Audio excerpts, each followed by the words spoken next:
en el sistema. Bueno, ahí empezó la grabación, creo. Sí.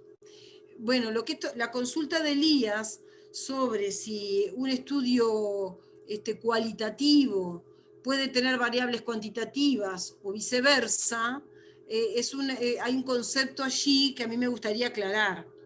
Los diseños cualitativos no tienen nada que ver con un estudio basado en la organización de un formulario que solamente pregunte con variables cualitativas. O sea, una cosa son las variables cualitativas, que son variables que no se pueden medir con un número, sino que se miden con una cualidad, como por ejemplo sexo, como por ejemplo, o sea, el dato no se puede tomar numéricamente. Si yo digo edad, lo puedo tomar numéricamente ese dato. Pero si yo digo ocupación, no puedo darle un número a esa variable. Le puedo dar cualidades, ¿no? Puede ser una persona que que sea empleado público, que esté jubilado, que esté sin trabajo, pero eso no son números, son cualidades. Nada tiene que ver un diseño de investigación cualitativa con un diseño cuantitativo que pregunta con variables cualitativas. Son cosas diferentes. En la clase de ayer justamente creo que estuvimos un poco hablando de esto para que quedara un poco más claro el concepto de lo que es un diseño cualitativo. Un diseño cualitativo no va a formular nunca un cuestionario que tenga variables, ni cualitativas ni cuantitativas. Sí hablé de que hay diseños mixtos. Los diseños mixtos lo que hacen es un tema de estudio, lo toman datos con una metodología cuantitativa, pero también hacen preguntas abiertas, cualitativas, para poder hacer un análisis más profundo de la información y más complementario. Pero esos estudios no son ni cuantitativos ni cualitativos, son mixtos.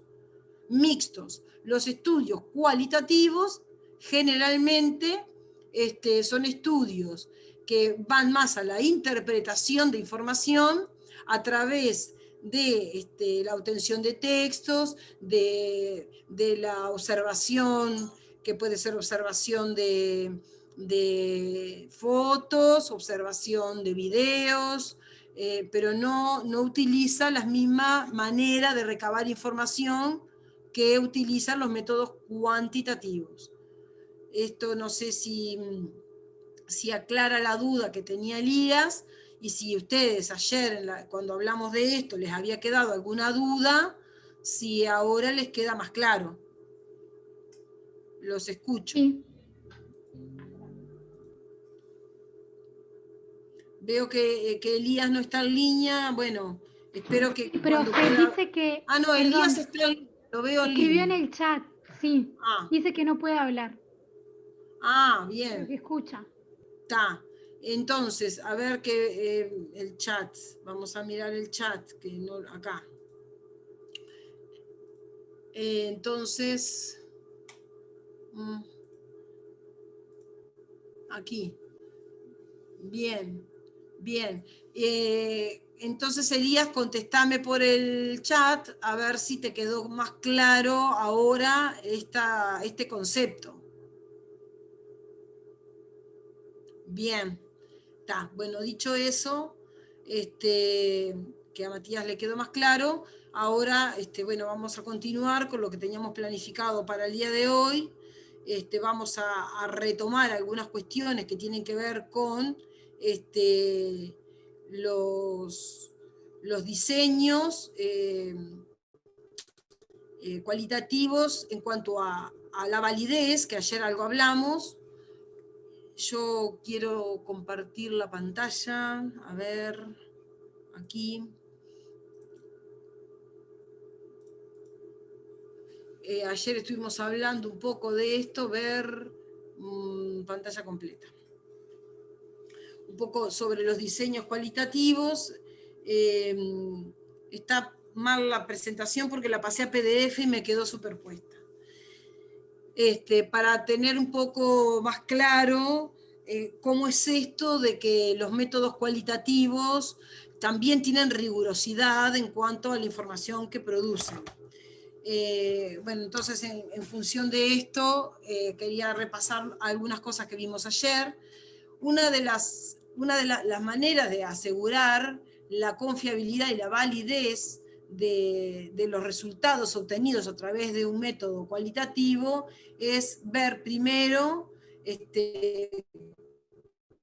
cuando se va haciendo el proceso de análisis de la información, se obtuvo una información suficiente de acuerdo con el planteo del problema, ¿no? O sea, que la información obtenida que sea suficiente y contundente. Y que cuando se planifican las entrevistas, ya sea el análisis de todas las grabaciones, o se observan los documentos, o en caso de que se hagan grupos focales, que ahora vamos a ver lo que es, se haga el análisis de la grabación de las sesiones de esos grupos focales, que el estudio, cuando se hacen estudios biográficos, se obtenga información que tenga respaldo, que no sea información de fuentes no confiables. Entonces, cuando nosotros logramos obtener una información suficiente y confiable, estamos cada vez acercándonos más al aseguramiento de la confiabilidad y la validez de estos estudios, que no son estudios que se puedan comprobar con números, porque no utilizan ese tipo de herramientas, ¿sí? Pero sí utilizan estas otras que permiten profundizar la información de la manera mayor para asegurar que esa información es una información confiable y que tiene validez todo el estudio. La profundidad mínima que tiene que tener una investigación cualitativa tiene que ver con que hay que detallar absolutamente todo el contexto en donde se va a producir la investigación, también la descripción de los sujetos de estudio y cuál es el fenómeno que se quiere analizar. En este punto, los estudios cualitativos requieren una mayor profundidad en la descripción de estos temas, porque allí radica la consistencia de todo el trabajo. Entonces, cuando uno quiere después identificar las categorías para poder analizar, que vendrían siendo las variables, la codificación de categorías, hay que también que describir qué significa para los investigadores esas categorías.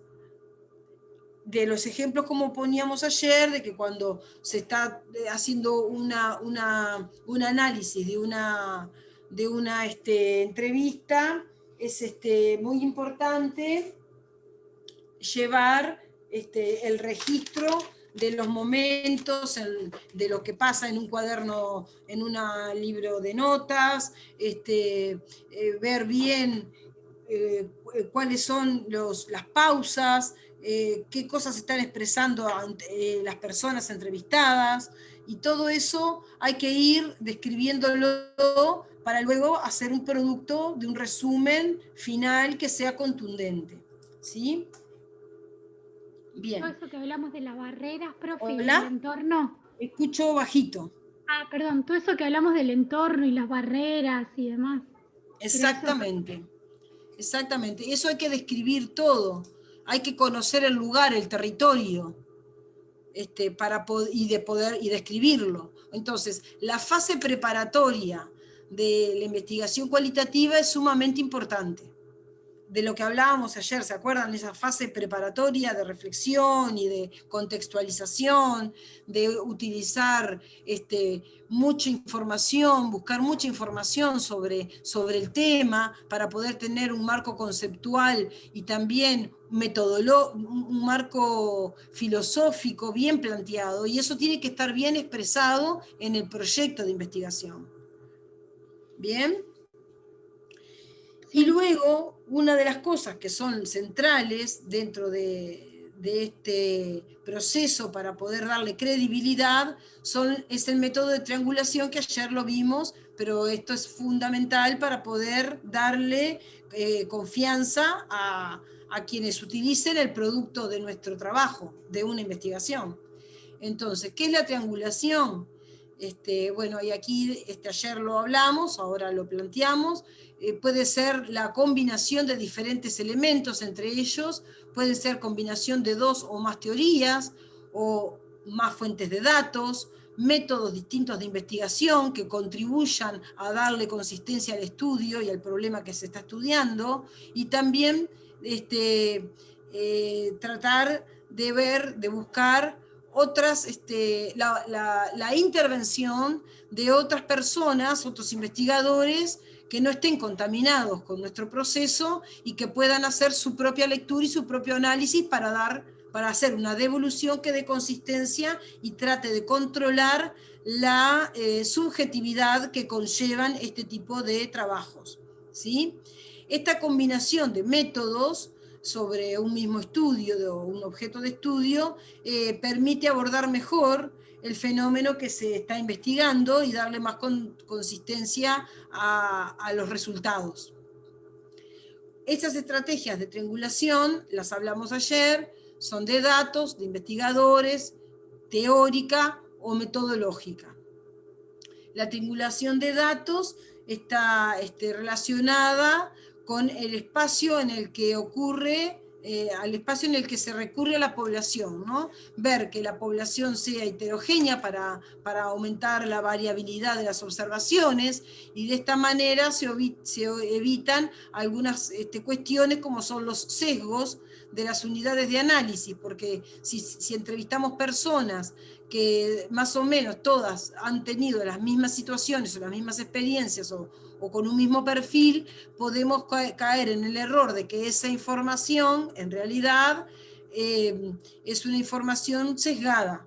Entonces es importante tener en cuenta también cuando se elige a los participantes de la investigación, a los objetos de estudio, ¿no?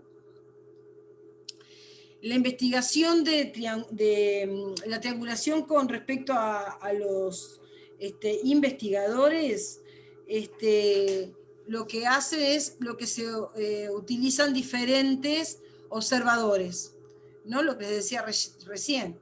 Generalmente es un equipo, no es un solo investigador, y muchas veces unos hacen las entrevistas y otros las analizan. Entonces también ahí se corrige o se controla la subjetividad de la persona que hace la entrevista.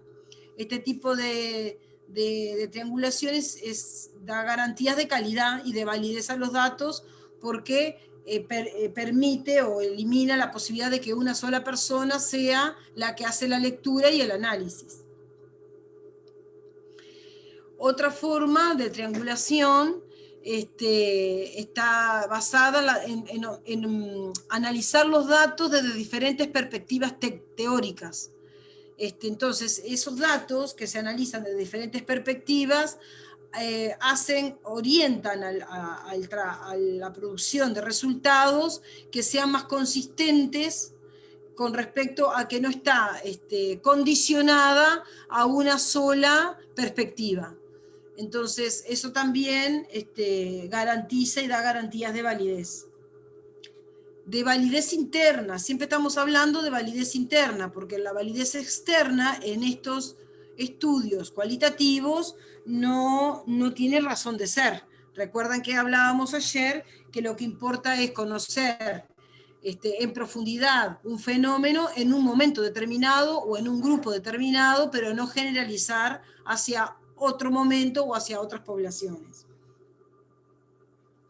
Y después también está la triangulación metodológica, que consiste en, triangular diferentes métodos de obtención de la información, o métodos para, sí, está bien, para hacer una comparación. Yo puedo obtener datos a través de entrevistas sobre el fenómeno, y a su vez también utilizar un cuestionario u u otra forma que sea hasta cuantitativa para poder contrarrestar el tipo de respuestas que la gente da con respecto a lo que dice en los discursos.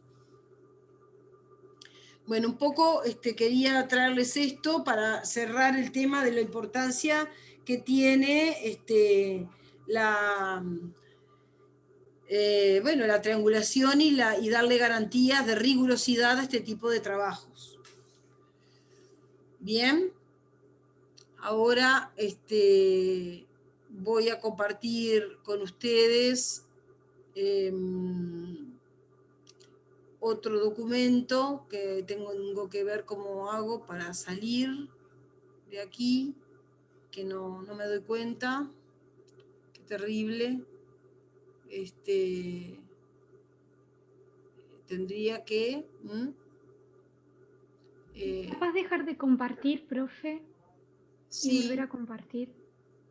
Sí, pero justamente es lo que no puedo, porque me aparece esto. Bueno, busco acá, no sé, porque los tengo, a ver si los puedo encontrar en otro lado. Sí, tengo que buscar eso, ¿no? Dejar de compartir. Acá. Ahora sí lo encontré. Bien.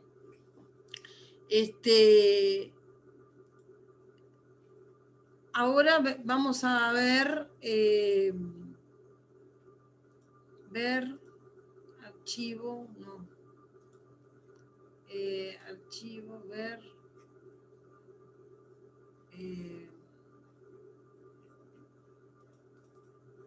Quiero que me lo pase, ver, pantalla.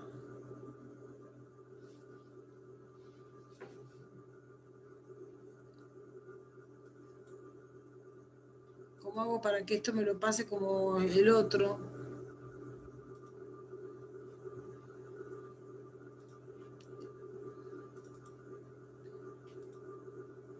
Ahí capaz que se puede. Ahí, lo dejo así.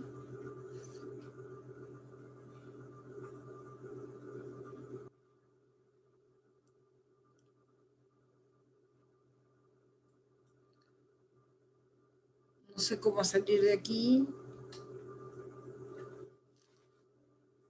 Ay, qué cosita.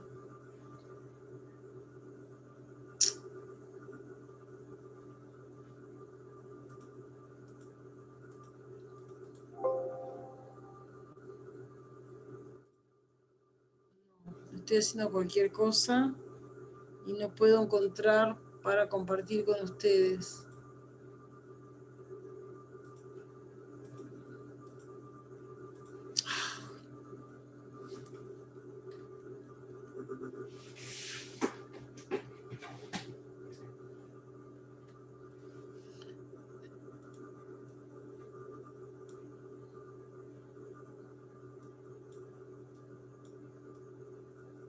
A ver cómo hago para...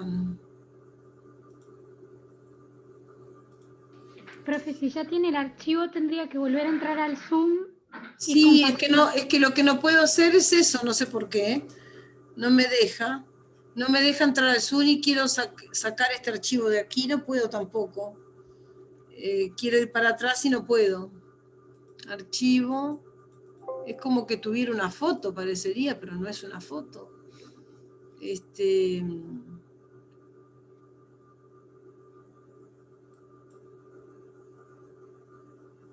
A ver. Sí, quiero hacer eso. A ver si achico. No. No sé cómo.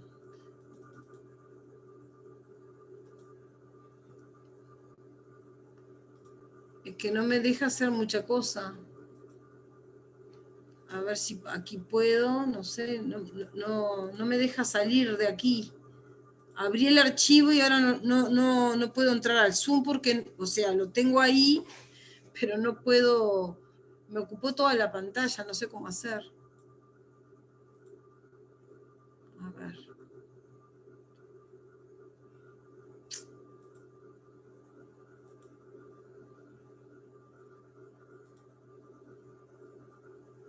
Si aprieta el botón de salir de la esquina del teclado. Sí, es lo que estoy tratando. Saco el ESC y no me permite.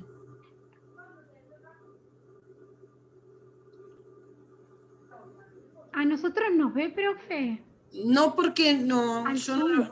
no, ahora no, porque tengo ocupada toda la pantalla con esto. ¿Y minimizar la pantalla? Sí, es lo que quiero hacer y es lo que no me deja.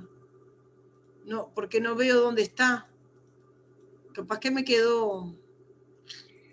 Profe, ¿y no le aparece ninguna barra abajo para darle clic derecho y cerrar? Ahora sí, a Como ver. una pestaña. Ampliación, reducción de marco. No. Acá marcadores. No. No me parece. Y capaz si usted pudiera cancelar el Zoom, ¿sabe si podemos volver al mismo link? Capaz que es de la forma que se le destranque la computadora. Eso es posible. Pero Capaz no, que si logra cerrarlo. yo debería poder hacer esto. No. Esto no está bien. Esto no está bien. Yo debería poder hacer esto. No puede Profe, ser. ponga control alt Sí, suprimir. sí. Está. Y ahora, administrador de tareas. Y pongo volver acá. Pero no quiero. Acá. Voy a hacer esto. Finalizo la tarea. Ahora sí. Ahora hice eso que ustedes me dijeron. Y voy a tratar de ver si puedo compartirles ese documento que quiero ver con ustedes, porque si no, no tiene sentido. Esperen un momentito.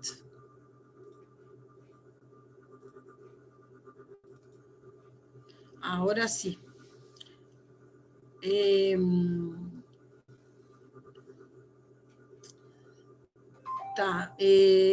vamos a ver técnicas e instrumentos para, ahora sí lo voy a poder hacer. Ahora sí.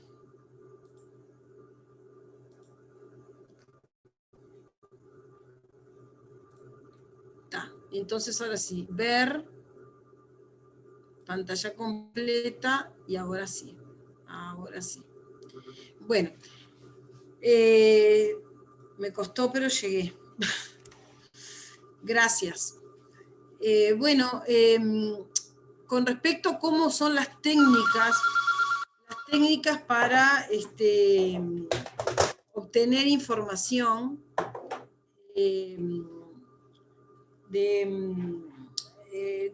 la información cómo se buscan los datos. Bueno, la forma de obtención de los datos es a través de diferentes métodos. Algunos métodos son métodos que se dice son métodos interactivos y otros son métodos que no son interactivos. Los métodos interactivos, dentro de los métodos interactivos están las observaciones que hacen los investigadores participando directamente con los participantes, valga la redundancia, del proceso de investigación. Entonces, dentro de los métodos interactivos encontramos las observaciones a través de entrevistas. Estas entrevistas pueden ser hechas a informantes clave, a personas que se eligen específicamente para obtener una información y que son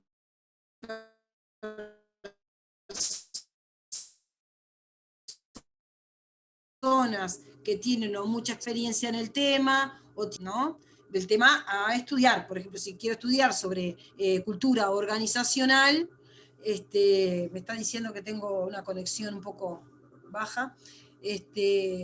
Entonces, bueno, quizá tenga que seleccionar personas que tengan experiencia o ocupen lugares dentro de los servicios, lugares de gestión, ¿no? Entonces, esos informantes clave es importante saber identificarlos.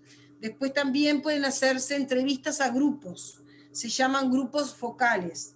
Generalmente en este tipo de trabajo lo que se reúne un grupo de personas que son los que van a participar de la investigación, no los investigadores, sino los que van a ser los que van a ser estudiados, o los que van a permitir dar información sobre el fenómeno en estudio. Entonces no se hacen entrevistas individuales, sino que se trabaja con grupos, se llaman grupos focales. Después también otra manera de observación participante es cuando se están haciendo estudios sobre historias de vida o relatos de vida, porque ahí hay que interactuar con la persona que le estoy haciendo la biografía, ¿verdad? O le estoy haciendo un estudio de caso. Y luego también están las encuestas. Las encuestas, por supuesto, que son encuestas con preguntas abiertas, no son encuestas que tengan un diseño como son los cuestionarios. Los cuestionarios no se utilizan en este tipo de trabajos porque generalmente son para los métodos cuantitativos, no para los cualitativos. Pero sí se pueden hacer encuestas con preguntas abiertas que las personas puedan o escribir o relatar de una manera más amplia según su propia opinión. Después están los métodos no interactivos, que son las observaciones en donde el investigador no participa directamente, como por ejemplo análisis de contenidos de libros, de apuntes, de cartas, actas de reuniones, diarios. Se busca información escrita o información visual sobre el tema en estudio, pero no hay una interacción del investigador con lo que se está investigando, con el fenómeno que se está investigando. ¿Me siguen hasta ahí? Sí. Bien. Bueno, las diferentes técnicas de observación. Bueno, la observación parecería ser que es fácil de hacer y que cualquiera puede hacer una observación.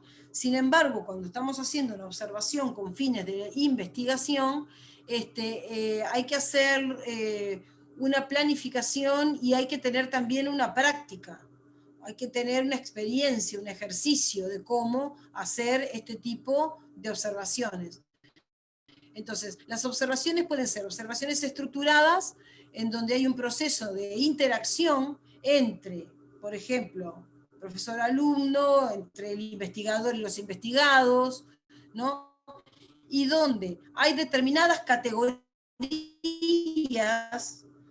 que el investigador va a definir previamente para ir conduciendo esa observación o esa entrevista o ese momento, de forma tal de buscar la información que realmente sea útil para los objetivos del trabajo y para resolver el problema que se está investigando o para dar respuesta a la pregunta problema, ¿sí? Existen diferentes maneras, ¿no? Se pueden usar un listado de cosas para o respuestas. También se puede hacer como una escala de estimación de qué es lo que se espera, para luego ir más enfocado a la observación ya con una preparación. ¿tá? También, sí. Una consulta, entonces la observación estructurada sería más bien para una cuantitativa, ¿no? Porque las categorías, ¿no? No. Estamos hablando de cualitativa. Ah, bien. No, porque como decía... No consiste, lo que yo dije es que no consiste en un cuestionario. Ah, bien. Un cuestionario sí, es para cuantitativa, porque después todo se mide y se cuantifica. Esto se trata de armar una entrevista que sea estructurada y que lleve el investigador determinado, no perderse, porque es muy difícil cuando vas a interactuar en un medio, en una entrevista, es muy difícil lograr en una hora obtener la información que sea información que sirva para lo que estoy estudiando. Porque generalmente las personas empiezan a hablar de muchos temas y cuando querés acordar, pasaste una hora hablando de muchas cosas, pero de todo lo que hablaste, nada te sirve para lo que estás investigando. Claro. ¿Entendés? Entonces, ir ya preparando esta observación, ya sea una entrevista, ya sea ir a tomar fotos, ya sea lo que sea, hay que prepararla. Si es una observación participante, es conveniente que si la voy a hacer estructurada, tenga una lista de cosas que me interesan, que no se me pierdan en esa entrevista. Entonces se preparan algunas preguntas que sea de interés, preguntas abiertas que va guiando esa entrevista. ¿Entienden? Claro. Y Bien. después de esas, dependiendo de lo que responda, ahí se sacan las categorías. Exactamente. Impecable. Aunque también yo puedo tener, el investigador puede tener una lista de categorías que le interesaría conocer de lo que dice el otro. No condicionar la respuesta, sino ir haciendo preguntas ya teniendo en cuenta esas categorías que me interesa de que me hablen. Porque claro. La gente si no te habla de cualquier cosa. Claro. Y hablaste una hora y cuando desgrabás la conversación te querés morir porque no tenés ninguna información que te sirva para tu objetivo de estudio. Claro, es como una guía, digamos. Claro, y que eso pasa mucho. A mí personalmente me pasó que hice varias entrevistas y como no tenía experiencia y no tenía toda la lista, porque entonces, claro, cuando desgrabé la conversación, no tenía casi nada de dato importante para lo que yo quería estudiar. Entonces tuve que volver a hacer la entrevista y ahí perdés tiempo. Claro. Entonces eso es como, bueno, la entrevista, para hacer una entrevista estructurada, una observación estructurada, hay que como prepararla. Pero también se puede ir a hacer una observación no estructurada, es otra forma, mucho más abierta, es mucho más cualitativo. Pero ¿qué pasa con esto? Es mucho más inductivo también. Tiene que tener mucha experiencia el investigador. No utiliza categorías para un registro, entonces deja que se explaye la persona a hablar sobre el tema de interés. Esto lo que hace es que se hace más inductivo porque aparecen cosas nuevas, pero también todo va a depender de cuál sea el objetivo del trabajo, porque si el objetivo del trabajo es justamente conocer nuevas cuestiones, quizá lo mejor sea una técnica de observación no estructurada. Pero para un grupo de investigadores principiantes es una técnica que requiere de mucho manejo y de mucha información, de experiencia en este tipo de métodos. Pero bueno, existen las dos formas, ¿no? O sea, las técnicas de observación pueden ser estructuradas o no estructuradas. Y va a depender del diseño de mi trabajo, del objetivo de mi trabajo y de la experiencia que tenga el investigador en este tipo de investigaciones, en investigaciones cualitativas. Dentro del tipo de observación, como decíamos hoy al principio, está la observación participante, que es una observación que es sistematizada, que se da natural, en un ambiente natural, con personas, con grupos reales, y lo que emplea es una estrategia, que es una estrategia empírica, con técnicas de registro cualitativo. Las técnicas de registro, como hablábamos ayer, son las grabaciones y también los libros de campo, los cuadernos que vamos registrando de campo.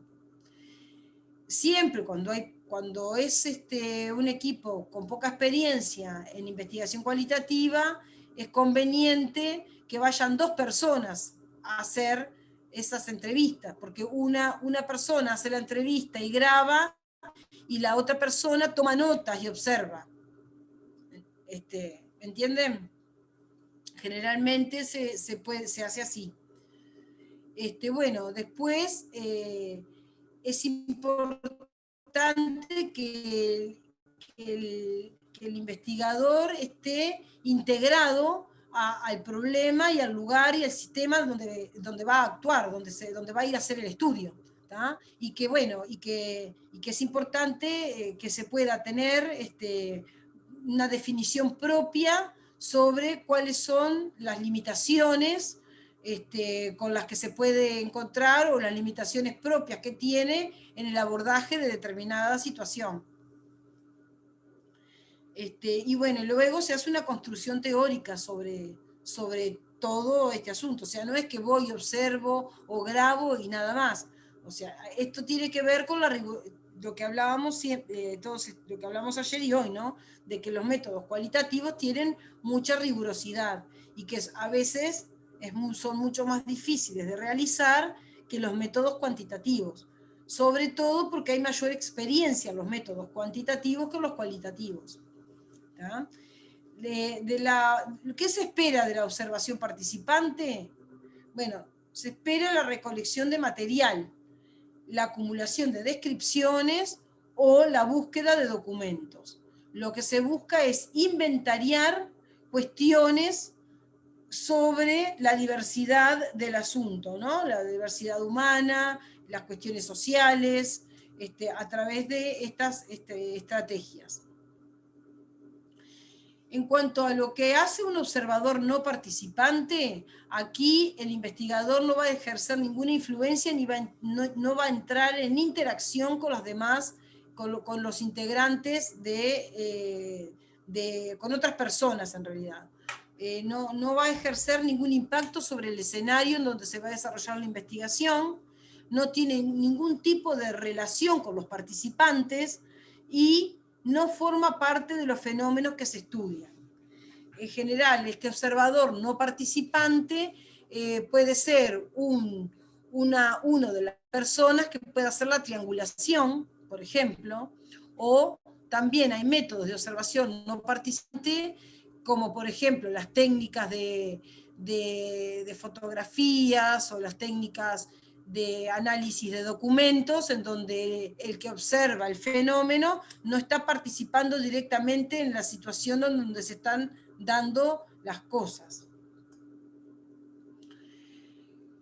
Entonces, existen diferentes instrumentos, como la observación simple, esa observación no estructurada, no controlada, donde no hay un instrumento generalmente, pero corre mayor riesgo. Que les decía recién, ¿no? El riesgo es de que si no hay mucha experiencia del investigador, no se obtenga mucha información. Y después está la observación sistemática, que es la que es más estructurada, que permite un mayor control de la información, en donde se lleva un instrumento que no es un cuestionario, pero es sí un instrumento que nos permite un cierto orden, cómo yo quiero conducir esa entrevista para obtener una información que sea relevante para el tema en estudio. Y se va anotando todo lo que se ve en el cuaderno de campo. ¿Tá? Sobre entrevistas no me voy a extender mucho, porque ustedes creo que en el transcurso de la carrera ya saben mucho sobre el tema de lo que es una entrevista. Pero bueno, repasemos que es una técnica de investigación en la que una persona entrevista o pide información a otra o a otras personas para obtener información sobre determinada situación o determinado problema que se está investigando.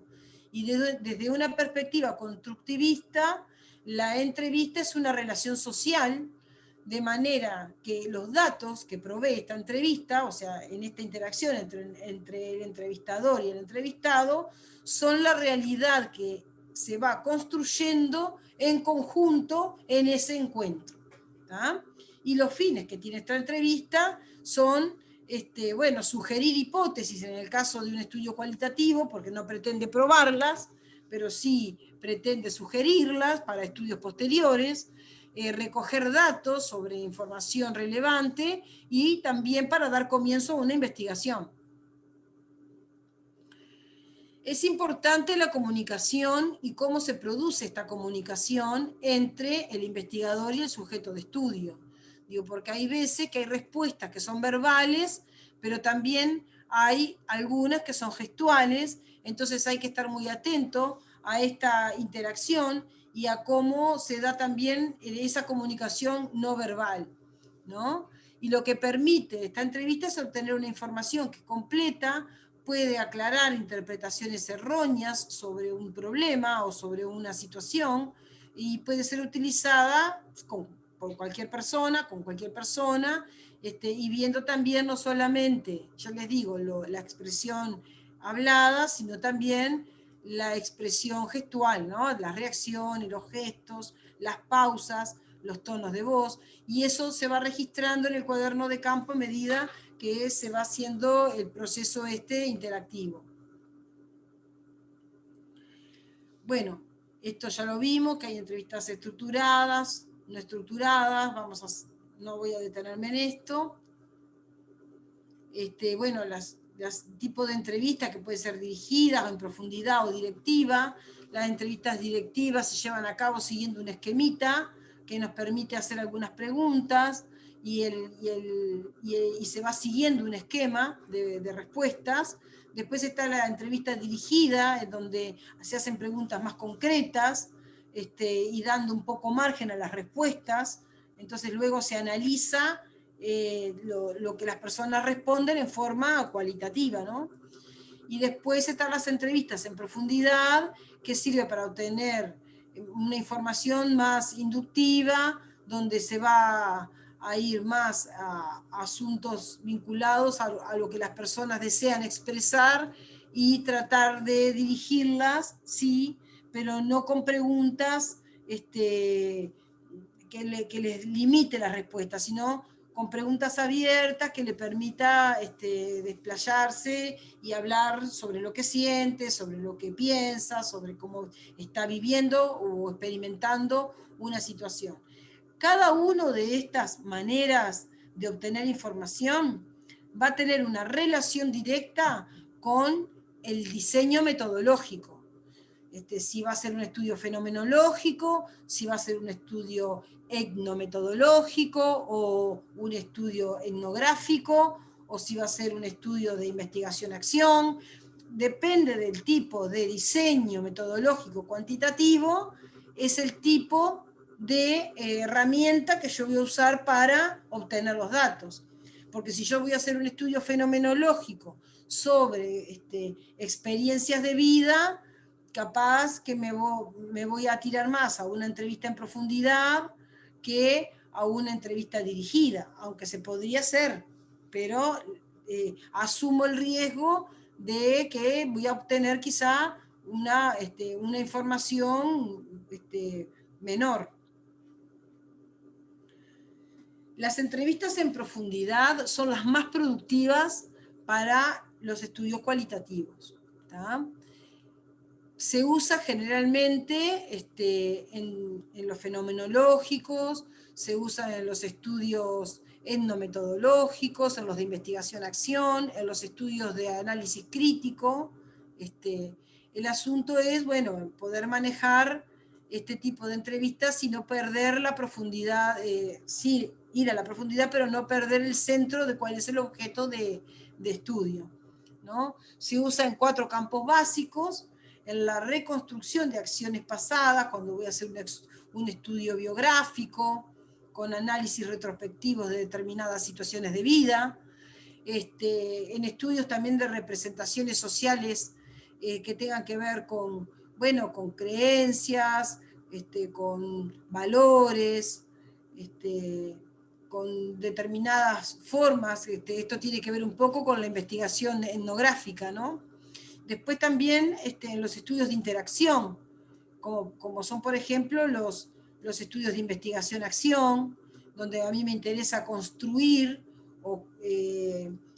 aspectos de vivencias de las personas respecto a un tema, ¿no? Acá pone el ejemplo violencia, o puede ser, yo qué sé, la pérdida de un familiar, cómo se vivió, yo qué sé, cómo se vive hoy que estamos con el tema de la pandemia, ¿no?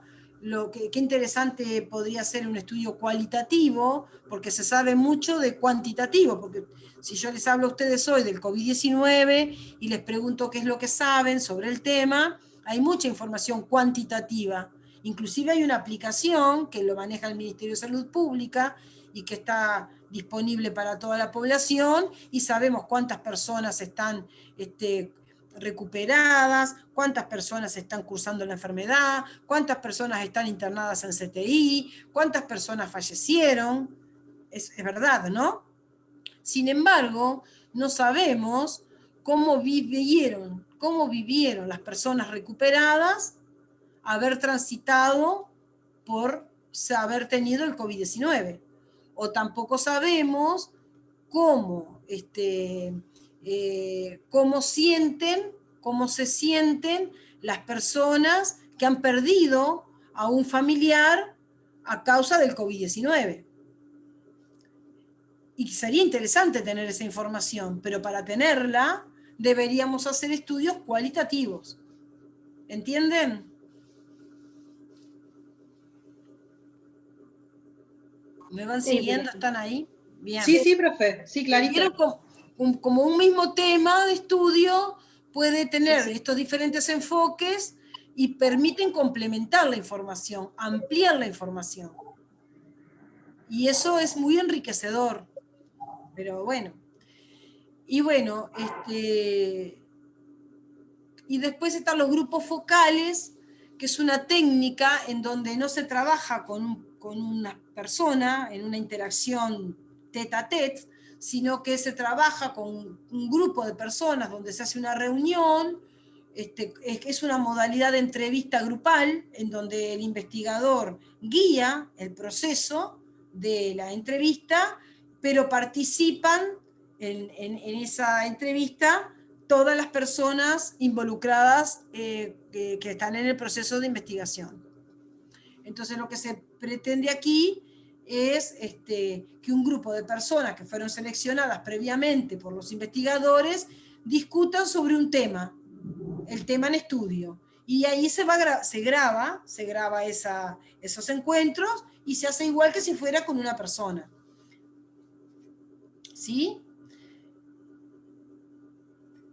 Es importante describir que a estos grupos focales que tengan bien claro cuáles son los objetivos del estudio, definir bien quiénes van a ser los que van a participar de ese grupo focal, preparar las preguntas que se van a hacer en esa entrevista y después seleccionar a un moderador del grupo, que puede ser el investigador o puede ser otro integrante de ese grupo. Este tipo de técnicas para obtención de datos se usa mucho en la investigación-acción, cuando se están tratando problemas comunitarios y que hay que resolver problemas en donde es importante obtener información de muchas personas, y lo que se logra con esto es más rapidez para la obtención de los datos. Bueno, después los cuestionarios, que los cuestionarios en realidad en metodología cuantitativa se usan muy poco, pero en los métodos mixtos sí se usan, porque se utiliza un cuestionario que pueda tener preguntas, que se puedan, o sea, preguntas abiertas, que se puedan contestar con vamos a decir, con un texto que no sea muy largo, pero también un cuestionario con variables cuantitativas o cualitativas que después permitan hacer un análisis cuantitativo. Entonces, lo que se utiliza en los cuestionarios cuando hago estudios mixtos, hago estudios donde yo voy a tener información obtenida a través de preguntas abiertas sobre el tema, pero también para llenar sobre variables que tengan que ver con el tema y yo pueda hacer un análisis cuantitativo posterior. ¿Sí? Bien. Bueno, el tipo de cuestionario ustedes ya saben que pueden ser autoadministrados, pueden ser hechos por el investigador, ¿tá? Y todo depende de cómo sea el tipo de respuestas que yo pretendo obtener. A veces los cuestionarios autoadministrados es un problema, porque da lugar a que el que está haciendo uso de ese cuestionario no comprenda la pregunta y después yo no tengo una información adecuada. Y eso tiene que ver con la validez.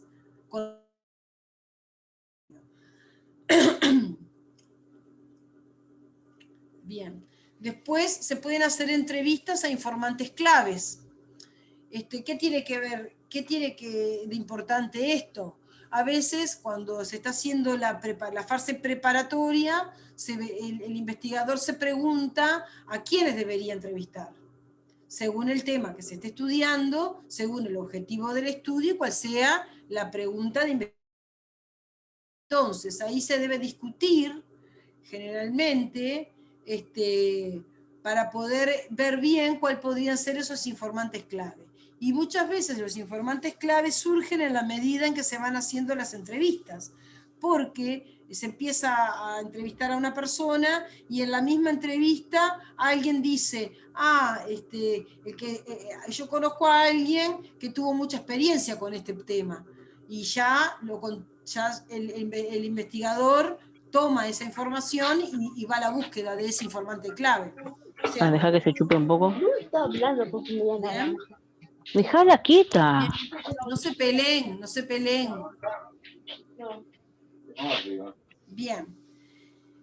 Luego, otra manera de obtener la información es a través de los relatos de vida. En los estudios biográficos, la manera es a partir de la interacción con otras personas, poder tener información sobre la historia personal, por ejemplo, y hacer una biografía de alguien, ¿no? Una historia oral. También se usa en los estudios de casos, en donde se toma un caso de una situación que sea representativo de un problema y se hace una entrevista a ese caso. O sea, y se llama estudio de caso.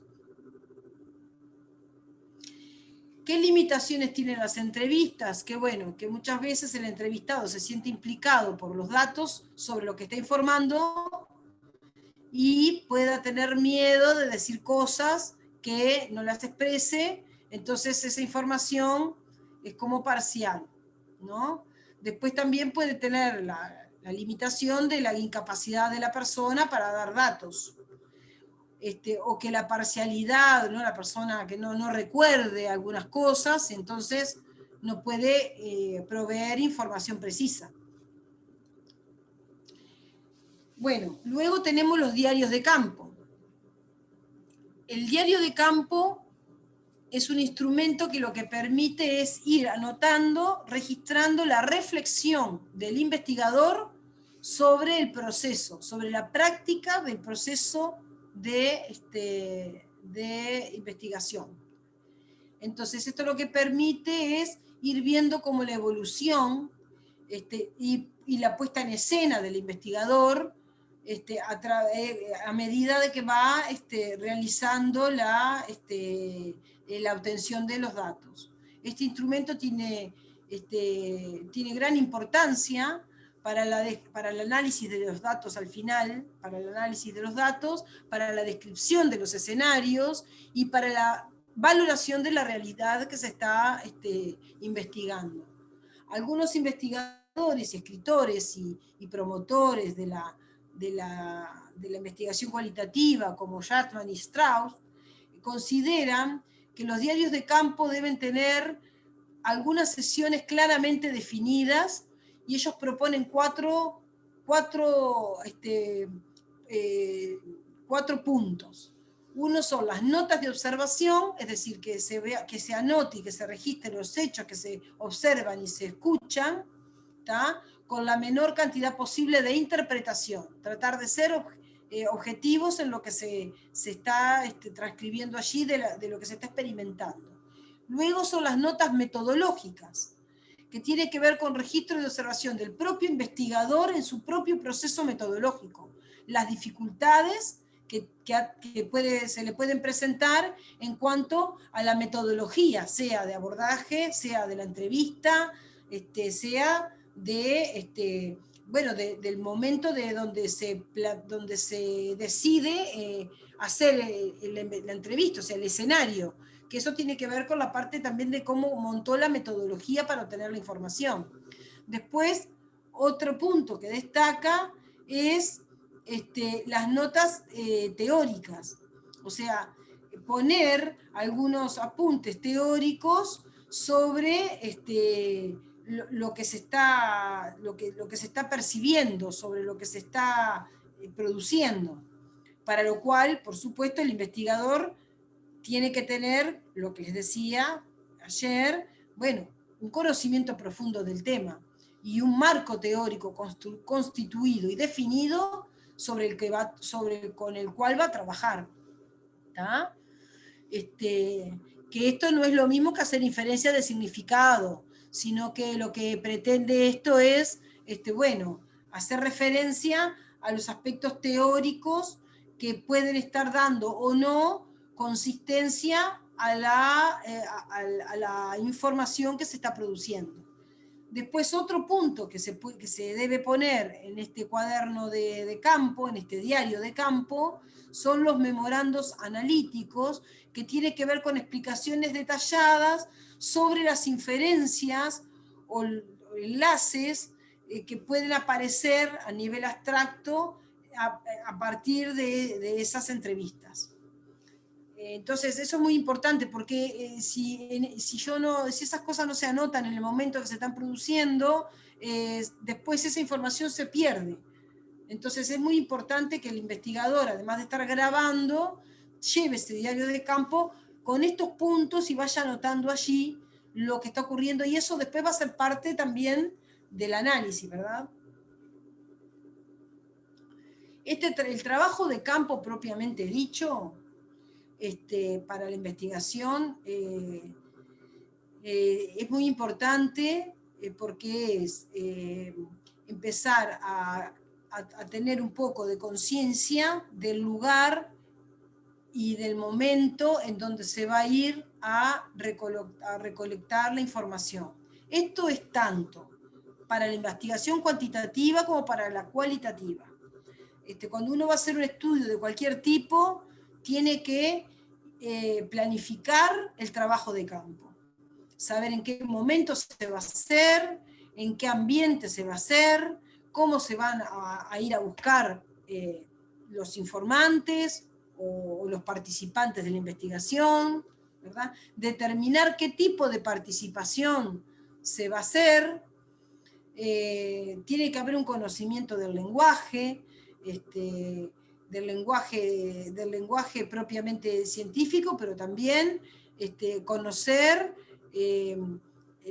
cuando estamos hablando de estudios que tienen que ver con lo cultural, muchas veces el lenguaje puede ser un obstáculo, porque si yo voy a ir a hacer una investigación con una población indígena, seguramente si yo no me familiarizo con el lenguaje, no voy a poder interpretar tampoco qué es eso, ¿no? O sea, cuando se utilizan un lenguaje que tiene que ver con lo cultural, y no estoy hablando solamente de una población indígena. A ver, si yo voy a hacer un estudio en una población que tiene determinada cultura social, se manejan con un lenguaje que si yo no lo logro comprender, me quedo sin manera de tener una conexión real con el otro. Ustedes saben que hoy en día aparecen palabras nuevas. Hoy la gente, los chicos jóvenes en algunos estratos sociales utilizan un lenguaje que a veces nos es desconocido. Y vos decís, ¿qué quiere decir? Yo qué sé, algunas palabras que ahora no me viene ninguna, pero yo qué sé, alto el piso. estoy alto el piso, y yo qué sé, vas a hacer una entrevista que vas a hablar con adolescentes, que son de un contexto social determinado, y que te utilizan un lenguaje que no es familiar para ti, no sabes lo que quiere decir. Entonces cuando redactás eso y desgrabás eso, te quedás sin saber. Entonces el conocimiento del lenguaje es muy importante. También hay que ver en ese trabajo de campo, bueno, ir viendo qué preguntas se podrían ir teniendo como de guía, ¿no? Y bueno, con respecto a la formulación de hipótesis, en los trabajos cualitativos no se pretende para nada, de hecho no hay hipótesis, no hay una hipótesis previa. Sí se pueden formular hipótesis al final del trabajo, porque cuando se termina el trabajo de campo, uno puede plantear una hipótesis después de haber analizado la información.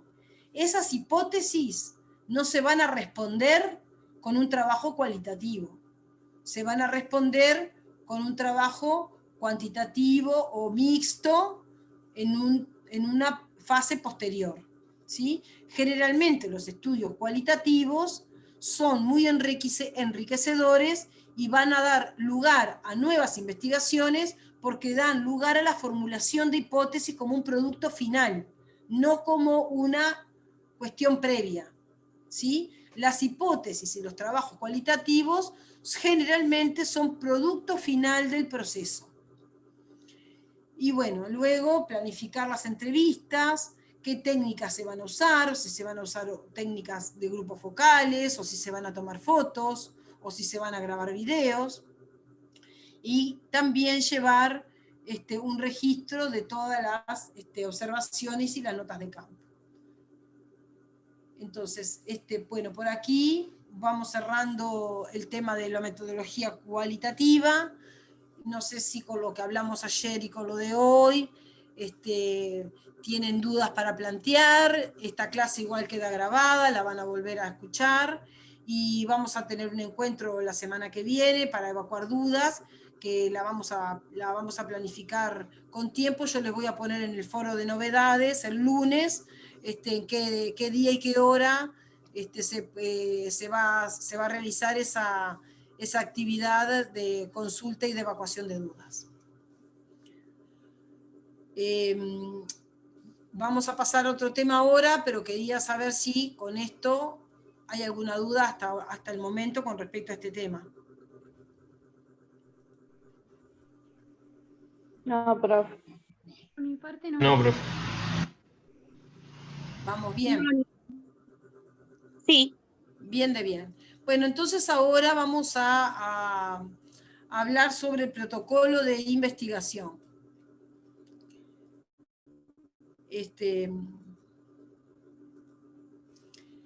Pasamos a otro tema.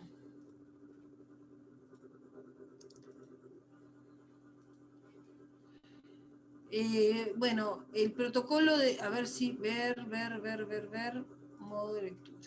Ahí está.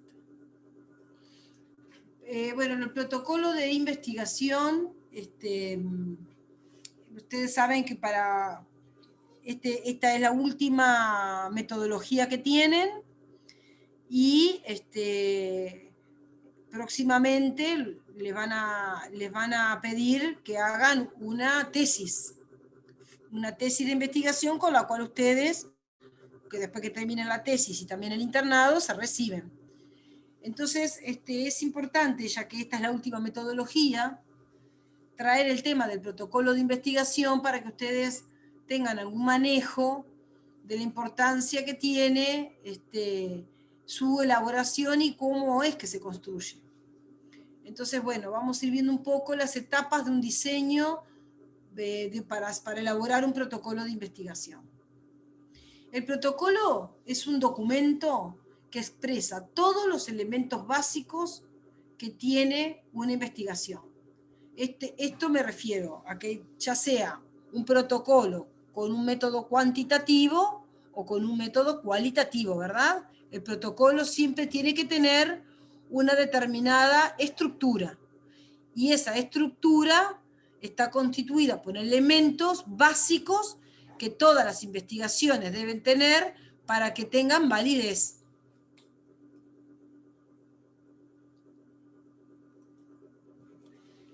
El esquema de un protocolo es que tiene que tener un título, tiene que tener un resumen, un planteamiento del problema, la justificación y uso de los resultados que se van a obtener con este trabajo, el fundamento teórico que da los argumentos al tema que se está estudiando, y que este fundamento teórico es muy importante porque es lo que va a permitir luego analizar los datos que se obtienen y contrarrestarlo con ese marco teórico conceptual y sacar conclusiones.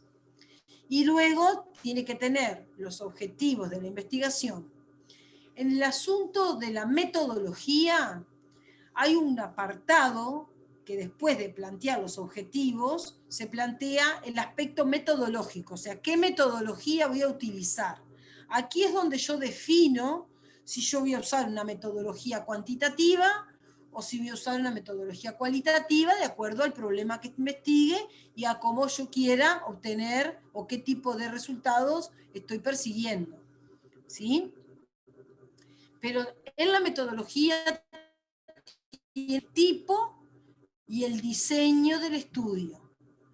Tiene que estar definidas cuáles van a ser todas las definiciones operacionales respecto a cuál es el tema de estudio, cómo se va a ir a buscar la información, dónde se van a hacer las entrevistas, si se va a aplicar un cuestionario, dónde se va a aplicar ese cuestionario, o sea, definición del encuadre en donde se va a realizar el estudio.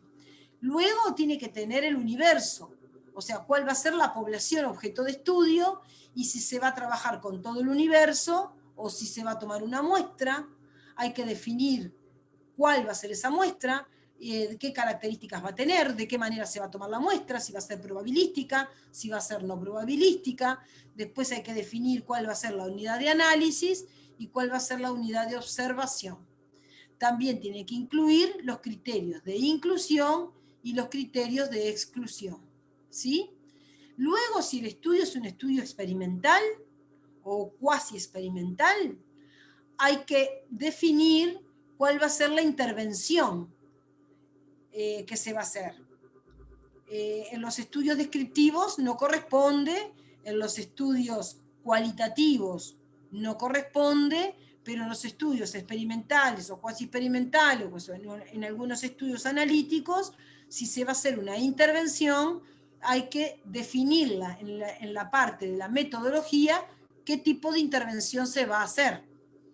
Luego, hay que definir aquí también los procedimientos a través de los cuales se va a obtener la información.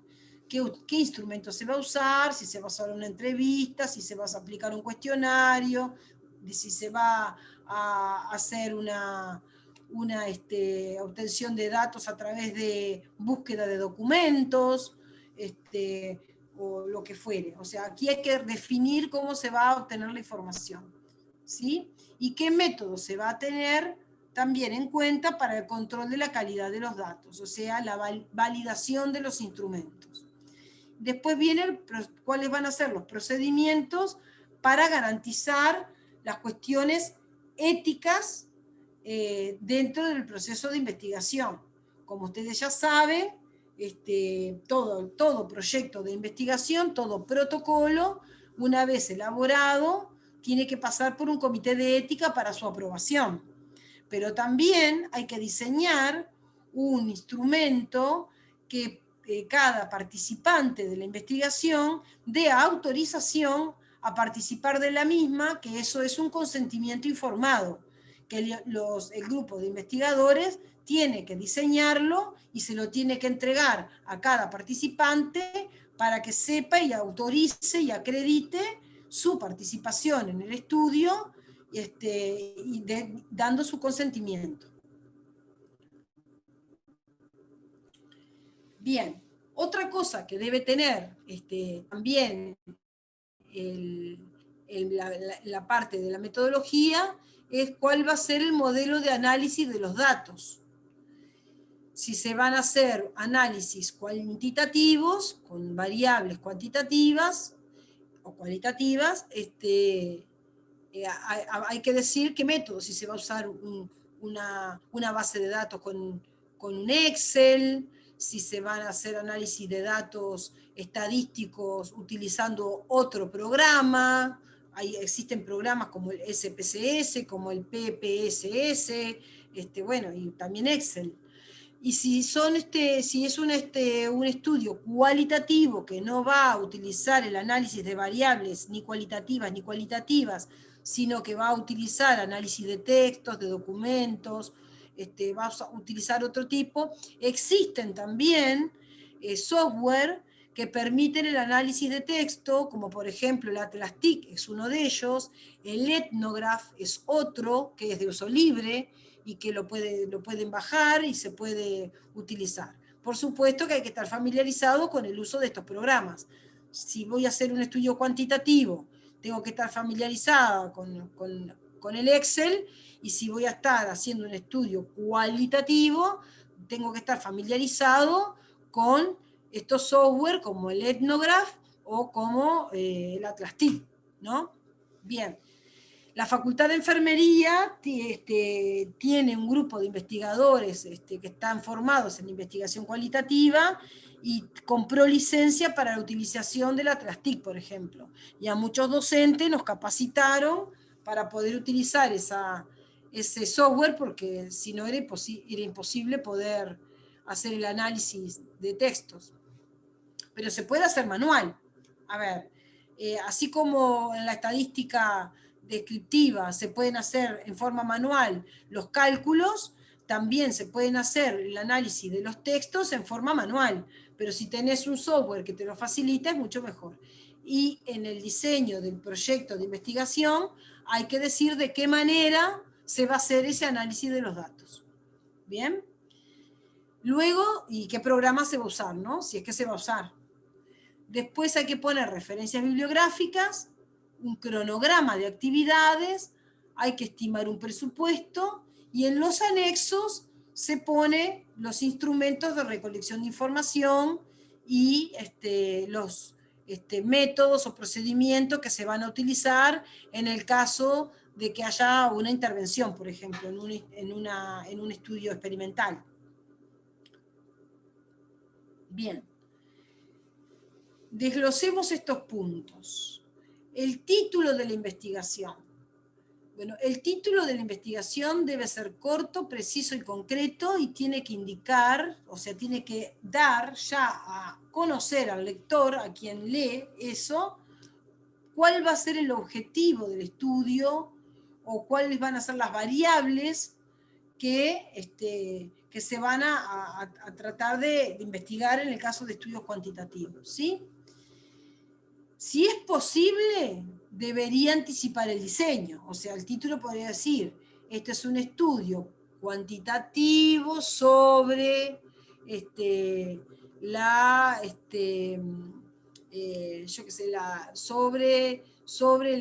experiencias de los portadores de COVID-19, por ejemplo, ¿no? Como si se pudiera anticipar el diseño, es mejor poderlo hacer. Es importante también explicitar la población o el universo. Vieron que yo les decía recién, bueno, un estudio descriptivo sobre las experiencias de las personas que fueron portadoras de COVID-19. O sea, yo ya ahí estoy diciendo en el título algo de a qué población de qué población voy a hablar, estoy diciendo que es un diseño cuantitativo, descriptivo, y estoy diciendo también que voy a hablar sobre el COVID-19, que es una de las variables. ¿Entienden? Y también las experiencias, que podría ser otra variable. Entonces, el título tiene que dejar claro de qué se trata el trabajo. ¿Sí? Bien. El resumen. En el resumen, en el protocolo, el resumen generalmente se pone cuando ya se termina la investigación y se hace en el informe final. En un protocolo, a veces el resumen no es muy pertinente, sí una introducción. Pero bueno, en el resumen, lo que tiene que quedar claro es cuál es la pregunta de investigación, debe tener, si aplica, si corresponde, la hipótesis que pretende el investigador estudiar, los objetivos que tiene la investigación y también una breve descripción del método o procedimientos metodológicos a través de los cuales se va a desarrollar el trabajo. En el planteamiento del problema, este es el punto más central y más importante de toda la presentación de un protocolo. Es esencial y todo proyecto científico debe tener un planteamiento del problema. El planteamiento del problema no es una pregunta-problema solamente, sino que es encuadrar la situación a estudiar y demostrar a través de este planteo del problema que es un problema realmente importante para estudiar y dar elementos que den a conocer la importancia de cuál es la situación y por qué se considera que es un problema de estudio. Y luego ese planteamiento del problema va a terminar con una cuestión, con una pregunta-problema o con más de una pregunta-problema que va a tratar de darse a responder con el desarrollo del trabajo y que tiene que estar alineado directamente con el objetivo del trabajo. Entonces, el planteamiento del problema y la pregunta-problema van a tener una línea de correlación directa con los objetivos del trabajo. ¿Cuáles son las fuentes del problema? Bueno, varias, ¿no? A veces aparecen experiencias de trabajo, de actividades que a los investigadores les interesa conocer más y eso puede ser una fuente de problema a investigar. Otra fuente de problema es la lectura.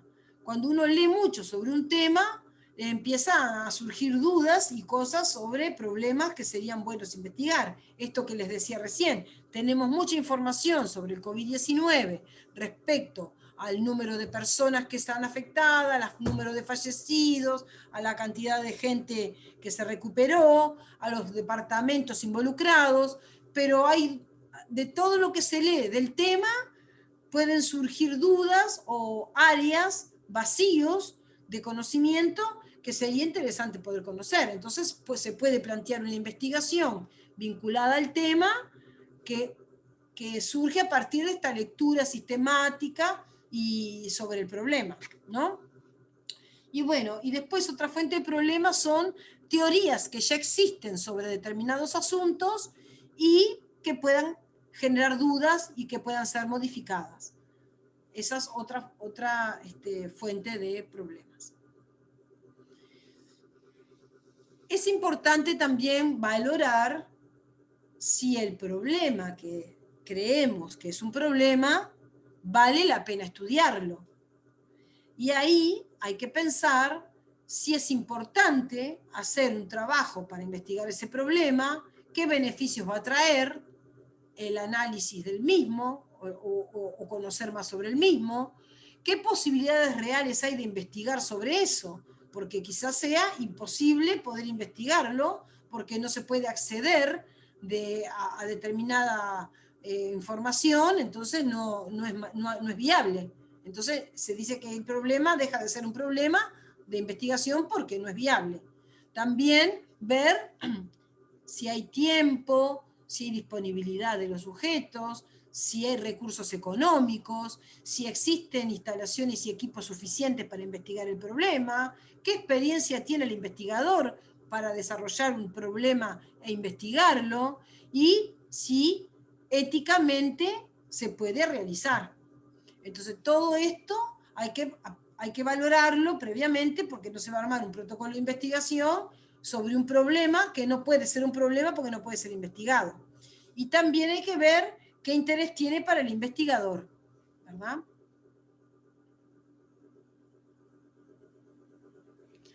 ¿Cómo se formula entonces un problema? Bueno, formular un problema es lo que les decía recién, no es solamente hacer una pregunta-problema, sino que es caracterizar la situación problema, definirlo y enmarcarlo teóricamente, sugerir propuestas de solución a ese problema que puedan ser demostradas o no, pero bueno, debería haber allí unas sugerencias de propuestas, establecer cuáles serían las fuentes de información para poder dar respuesta a ese problema y luego tener determinados criterios que tiene que estar luego expresado a través de una pregunta. Se puede plantear también una relación entre variables y puede posibilitar, bueno, ver si es posible que esto sea medible o no, observable, y también debe expresar en qué dimensión de tiempo y espacio se va a efectuar el estudio. ¿Tá? O sea, es importante en el planteamiento del problema y la formulación del problema a través de una pregunta, que tienen que tener una coherencia y tienen que tener un sustento, de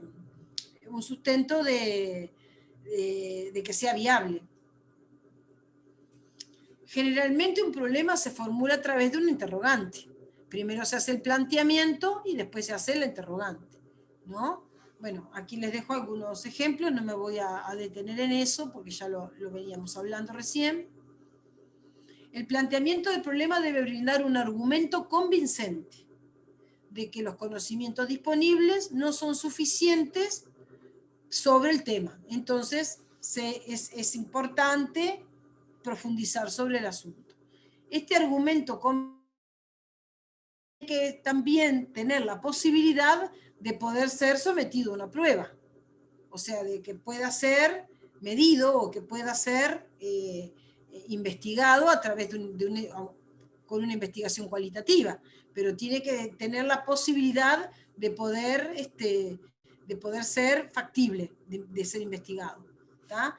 Y debe reflejar que el investigador tiene información suficiente sobre el problema, que ha leído lo suficiente sobre el tema previamente, o sea, que ha hecho una búsqueda bibliográfica sobre el tema, que conoce, que se empapa y que sabe, y que por eso está exponiendo el vacío que hay y que eso ameritaría ampliar conocimientos. Luego se hace la justificación del trabajo.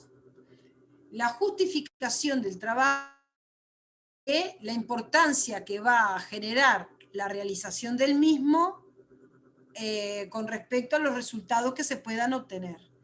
Con esto, lo que se pretende es, bueno, ¿qué conocimiento me va a dar hacer este trabajo? ¿Qué beneficio se va a obtener para las personas? ¿O qué beneficio se va a obtener para los servicios? ¿O qué beneficio para la sociedad? ¿No? O para lo que fuere. Los resultados de este trabajo, ¿para qué servirían? Nos permitiría tomar decisiones importantes para mejorar las condiciones de la situación que se está estudiando, las condiciones de salud, las condiciones de trabajo, las condiciones de estudio, de lo que fuere. Entonces, es importante poner en la justificación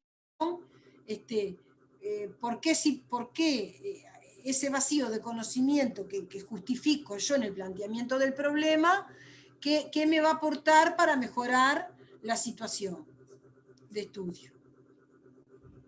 Esta justificación entonces también tiene que tener un argumento convincente.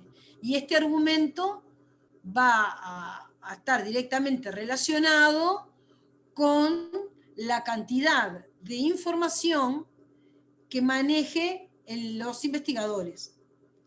O sea, la lectura previa, la búsqueda de información y la revisión bibliográfica es fundamental para poder construir todo este proyecto, todo este protocolo de investigación. Luego viene el fundamento teórico.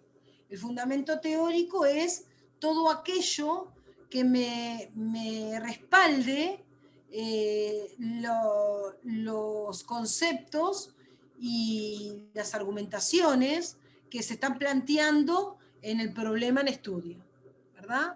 Entonces, hay que buscar mucha información y dar un fundamento teórico que respalde que ese problema es un problema que tiene un vacío que se pueda contrarrestar o que pueda complementar los conocimientos que ya existen sobre ese asunto. Y ahí va el fundamento teórico construido, que no es un cúmulo de definiciones y de conceptos, sino que es una construcción, el marco teórico, es una construcción argumentativa, coherente, sobre todo el tema que se pretende investigar. Hay una clase que yo les dejé disponible, creo, en el EVA, que justamente es cómo se construye un marco teórico. Que eso se los di como una herramienta más que les va a servir para la elaboración del protocolo. Que no es para, o sea, en este curso está bueno que lo sepan, pero les va a servir. Y todo esto que estamos hablando ahora también les va a ser de mucha utilidad cuando estén armando el protocolo. Por eso que me pareció relevante tener esta clase con ustedes. Entonces, el fundamento teórico es el piso que sustenta la pregunta central de estudio. Expone allí todo lo que son los argumentos que tiene el investigador, que lo tiene a través de la búsqueda que hizo profunda sobre el tema. Esa búsqueda, esa revisión bibliográfica que siempre antecede a todo el protocolo. Luego es importante definir los objetivos, porque los objetivos son los que guían todo el proceso de investigación. Yo siempre les digo a los estudiantes que están haciendo la tesis, ustedes cuando tengan claro el objetivo, se lo anotan en un pizarrón y lo leen permanentemente, porque cada paso que van a dar en el proceso del armado del protocolo, tienen que mirar el objetivo y decir esto, ¿sirve o no sirve? Si se desvía de mi objetivo, no lo pongo. Entonces, es importante porque los objetivos son la guía que va a permitir al investigador hacer todo el proceso. Orientan a qué materiales usar, a qué técnica usar, a qué actividad usar, a dónde hacerlo, toda la secuencia de pasos. Quiere decir que los objetivos son nuestra brújula. El objetivo es la brújula que tienen los investigadores en la construcción del protocolo. Permiten organizar y dirigir todo el trabajo. Bueno, el objetivo general, ustedes de esto ya saben, debe tener una determinada construcción, no se puede, un objetivo general debe utilizar siempre los verbos en forma infinitiva, y debe tener bien claro en su construcción qué es lo que se pretende lograr. El objetivo general debe ser bien claro, concreto, y con su mirar el objetivo general debe quedar claro cuál es el fin que tiene el trabajo. ¿Qué es lo que se persigue con el desarrollo de investigación? ¿Sí? Y después están los objetivos específicos. Yo siempre recomiendo que no hay que poner más de 3 objetivos específicos por cada general. Hay algunos autores que dicen que los objetivos específicos realmente no son de mayor relevancia. Se pueden poner 2 objetivos generales y no poner objetivos específicos. Bueno, si se ponen objetivos específicos, lo importante es saber que estos tienen que tener una línea de conexión con el objetivo general. O sea, son la descomposición del objetivo general. Entonces, a veces eso es difícil de hacerlo y lleva mucho tiempo, y bueno, y es importante que ustedes sepan que esta parte del protocolo es una parte importante y que a veces es un nudo, para que ustedes no se frustren cuando estén armando el protocolo, ya sepan de antemano, digo que bueno, que es un proceso que no es fácil, parece sencillo, no lo es, y que cuando se construyen los objetivos específicos, tienen que desprenderse del objetivo general. Y que tienen que dar un anticipo a lo que es el diseño de la investigación. En los aspectos metodológicos que ya vimos hoy, bueno, va el tipo de estudio, universo, muestra, tratamiento, bueno, esto lo vimos hoy, pero es importante destacar que cuando selecciono el tipo de estudio, o sea, el diseño metodológico, ¿qué tipo de estudio voy a hacer? Si voy a hacer un estudio cuantitativo, si voy a hacer un estudio cualitativo, si voy a hacer un cuantitativo, bueno, si va a ser experimental, si va a ser un diseño analítico, si va a ser un diseño descriptivo, todo eso va a tener que ver con el tipo de problema que quiero estudiar, con los objetivos que pretendo alcanzar, con la relación que se pretende obtener de la información, si quiero utilizar una relación entre variables o no, o me interesa profundizar desde otro lugar, más descriptivo o más cualitativo. Si van a haber variables en un estudio cuantitativo, deben estar explicitadas cuáles van a ser, deben estar definidas desde el punto de vista conceptual y desde el punto de vista operacional, o sea, tengo que decir qué entiendo por esa variable y cómo la voy a medir. ¿Sí? Después tiene que estar especificado el riesgo para las personas en el estudio, en caso de que sean estudios experimentales, el tiempo que se va a requerir para observar el fenómeno, y eso se pone en un cronograma que tiene que ver con el análisis o lo que hablábamos hoy, con la preparación del trabajo de campo, y después los recursos que se van a necesitar para poner en práctica todo eso, o sea, recursos humanos y recursos materiales.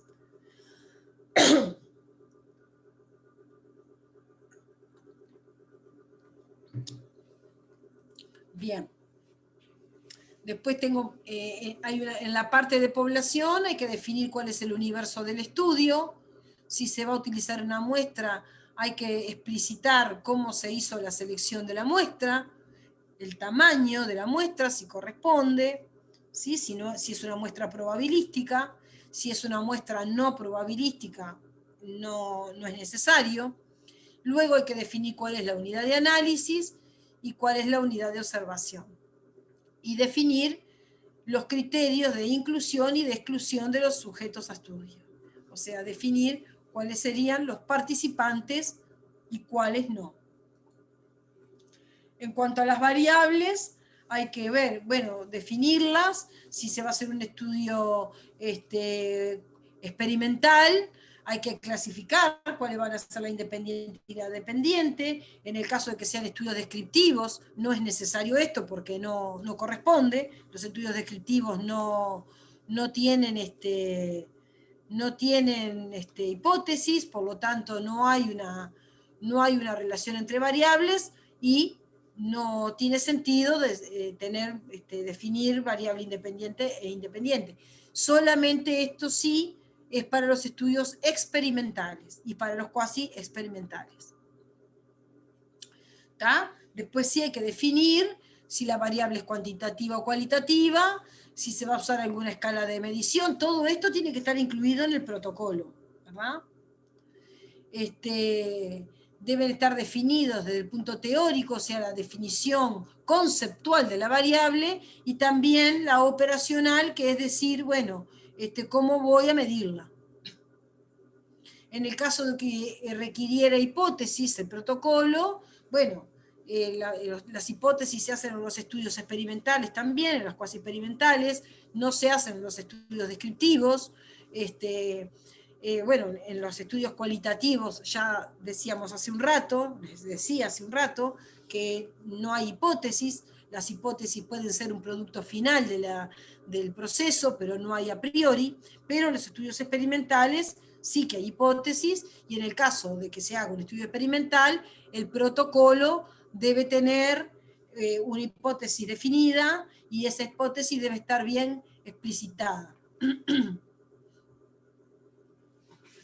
Esto no vamos a entrar, porque esto tiene que ver con las hipótesis. No nos vamos a desarrollar, se los dejo para que lo lean. En el caso de los estudios experimentales, en el protocolo también tiene que haber bien detallado cuál va a ser la intervención que se va a hacer, ¿verdad?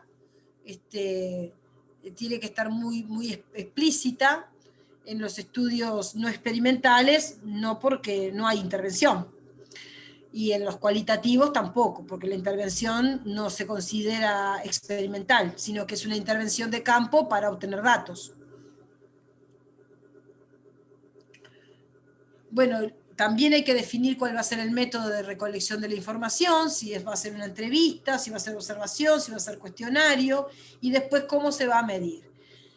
El uso de todos los instrumentos, sean cuestionarios, sean otros instrumentos de medición, a excepción de la investigación cualitativa, que sea una entrevista en profundidad, no se valida. Aunque sí se prueba, pero no se valida. Generalmente se hace una prueba piloto con un grupo de personas, y se va mejorando la técnica de la entrevista.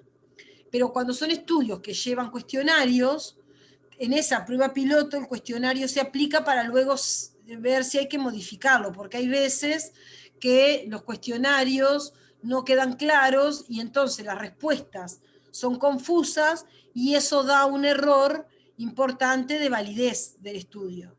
O sea que es importante que el método de recolección de datos esté bien definido, pero que además haya una prueba piloto de los instrumentos para poder ajustar antes de largar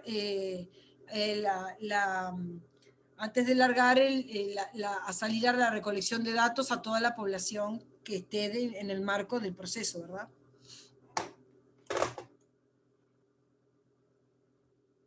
Bien. Esto ya lo vimos, que, bueno, que existen métodos directos, donde el investigador participa directamente, o hay métodos indirectos, o pueden haber ambas.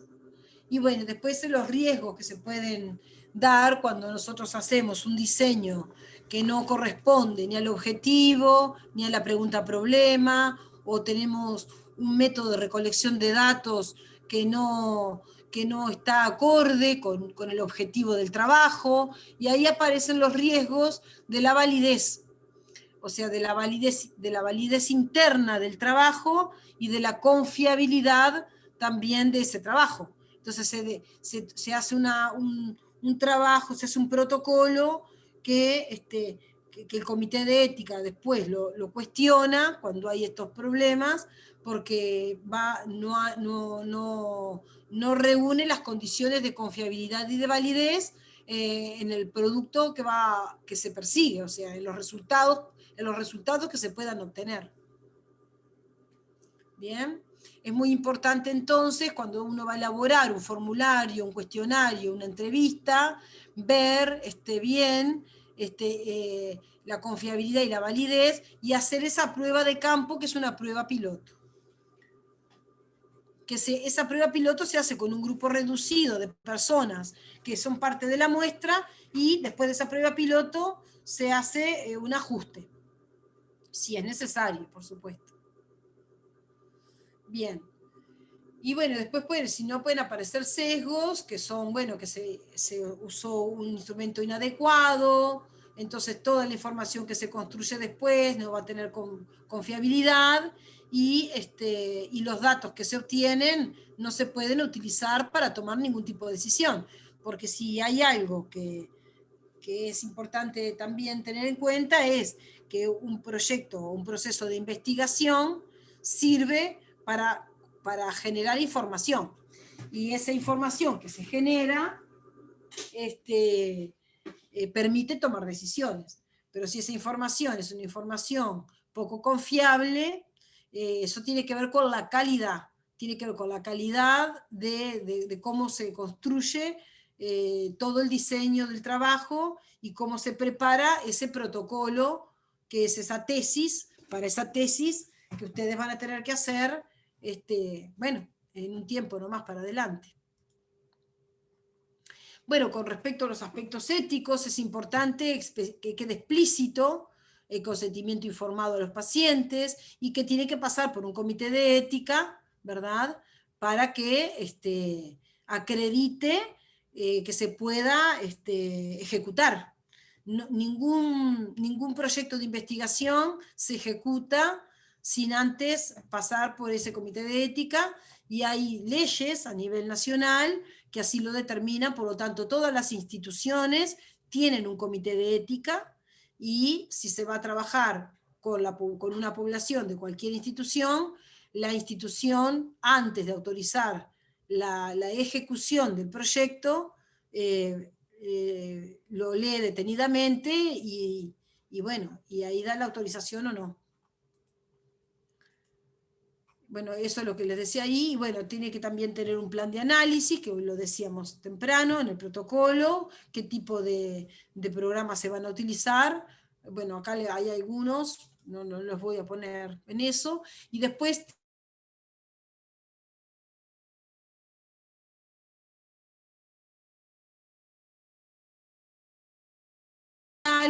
quiénes son los que van a participar, dónde se va a hacer, cuánto presupuesto implica, porque más allá de que ustedes hagan una tesis que piensen que no van a gastar nada, digo sí, porque hay que hacer un estimativo de las horas, de personas que van a hacer las encuestas, o hacer las entrevistas, o hacer el diseño, o el procesamiento de datos, también, yo qué sé, material de papelería, material, yo qué sé, celular para hacer entrevistas, bueno, todo eso tiene un costo. Entonces, en todo proyecto tiene que haber un presupuesto. Tiene que haber un cronograma también de actividades. Acá les puse un ejemplo, bueno, del estudio piloto que se empieza a hacer antes, la recolección de datos, el análisis de los datos, y bueno, después la preparación, ¿no?, del análisis de la información. Y bueno, y al final van los anexos, que en el anexo se ponen, bueno, los documentos relacionados al proyecto, se pueden poner informes, se pueden poner entrevistas que se hayan hecho, se pueden poner los cuestionarios, bueno, todo tipo de material que tenga que ver con el estudio, pero que no sea el cuerpo del protocolo. Por eso se pone en el anexo. Bien. Hasta aquí, ¿cómo vamos? Bien. Bien, profe. Bueno, bien. Yo tenía planificado para hoy compartir con ustedes estas clases. No sé si ustedes ya han podido leer el material que está en EVA de métodos cuantitativos para poder evacuar las dudas. Algunas yo ya les pregunté temprano. Y bueno, y lo que quedamos es en tener un encuentro la semana que viene, una vez que ustedes repasen todo esto, lean los trabajos que están en EVA, las presentaciones que están en EVA, y tener un encuentro también de una hora y media, para evacuar las dudas que ustedes vayan teniendo de cara a la comprensión de los temas, que es lo que a mí más me interesa, y bueno, y también si tienen dudas con respecto a la evaluación. Sí. Profesora, una compañera escribe en el chat, Jenny, sí, que si puede verificar la grabación que subió, porque quiso entrar y no le permitió. ¿Alguien más tuvo ese problema?